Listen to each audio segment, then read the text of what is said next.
Getting really close to finishing this now. What I want to do is I want to introduce some more shadowing onto the left here. We've got a nice, I want to kind of force the contrast a bit more. So I'm going to drop some geometry in. If we go back into our scene view and I'll do it here, drop another geo node, and I'll call this shadow. We're making a shadow with it, right? We'll make that blue as well because we're well, kind of going to render it. Okay, maybe I'll call this render shadow as well. Jump inside, I'm going to make a grid. Let's ghost other objects. Okay, and we want it on the XY plane. I'm going to move it over that way just to block some of the light from the HDR there. Let's make it bigger. Oops, not that big. To 17. And then I'm going to move it over to the left. It's about 8 meters over there. Okay, just that. That's it. That should do for that. We do need to add it into our render. So we go to main in our Arnold tab back here, and then go ahead and find render shadow. Control, click on that. Accept pattern. I will add that to the list.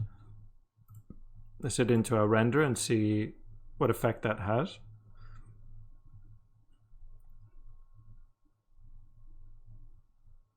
There we go. So you can see there the effect on the background, but more importantly on the ice cream there, taking away all those highlights on the left. Okay, so we get a nice contrast. We got a dark side and a light side there. I also want to do on this background. I'm just going to take away all the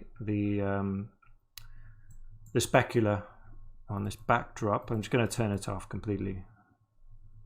There we go. Get much nicer now. We get this contrast with the background. What else? I'm going to add some subdivision. So it's kind of trying to get some smoother highlights here. It's a little bit jagged. Not bad, but maybe to both the ice cream model itself and the chocolate, right? So come to the geometry nodes for the ice cream. We can probably come to subdivision, Catmull Clark. We'll do two for the ice cream. Maybe one, because this is quite a heavy mesh already. We'll just do one on the chocolate, on the fluid. Okay, let's take a look at the results of that. Just to make sure it's working. Sometimes with Arnold you need to actually click on the render button to get the result. There we go, press H to zoom out. I think that's smoothed it out a bit. Great. Okay, I'll let that render out, take another snapshot, and then in the next lesson we can add some depth of field and get our final render.